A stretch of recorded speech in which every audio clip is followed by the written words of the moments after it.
పసుపు బోర్డు పేరుతో ఎంపీ అరవింద్ రైతులను మోసం చేశారని విమర్శించారు నిజామాబాద్ బీఆర్ఎస్ అభ్యర్థి బాజిరెడ్డి గోవర్ధన్. పసుపు బోర్డు ఎక్కడ పెట్టారో చూపించి ఓట్లు అడగాలని సవాల్ చేశారు. ఓట్ల కోసమే Nizam sugar factory bond paper drama చేసినట్లు బాజిరెడ్డి ఆరోపించారు. ధర పెరిగింది, దానికి కారణం కూడా మా ప్రభుత్వమే మేమే చేసామంటున్నారు. చాలా తప్పది, తప్పుడు సంకేతం ఇవ్వద్దు దయచేసి చెప్తున్నా. తప్పుడు సంకేతం అది ప్రజలకు తెలుసు. ప్రజలు గతంలో పసుపు వేసుకుంటే, పసుపు పండిస్తే క్వింటాలకు తులం బంగారం వస్తుంది. అప్పుడు ఇలా 3 క్వింటాలైనా తులం బంగారం వస్తలేదు.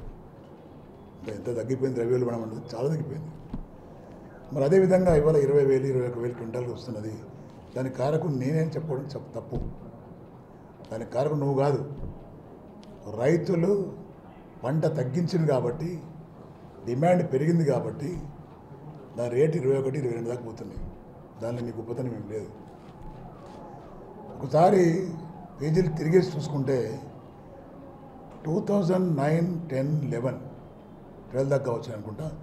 నాకు ముందు ఆ సమయంలో క్వింటాల్ పసుపు ధర 17,000 పోయింది. 17,000 క్వింటాల్ పసుపు ధర అంటే 14 ఏళ్ళ కిందంటే. అప్పుడు నువ్వు ఉన్నావా? నువ్వు లేవు కదా, నీ ప్రభుత్వం ఉందా? లేదు కదా. అంటే అనవసరంగా జనాన్ని మిస్గైడ్ చేసి పెద్ద గొంతుతో మాట్లాడితే జనం నమ్ముతారని అనుకుంటే తప్పది. అలాంటి మాటలు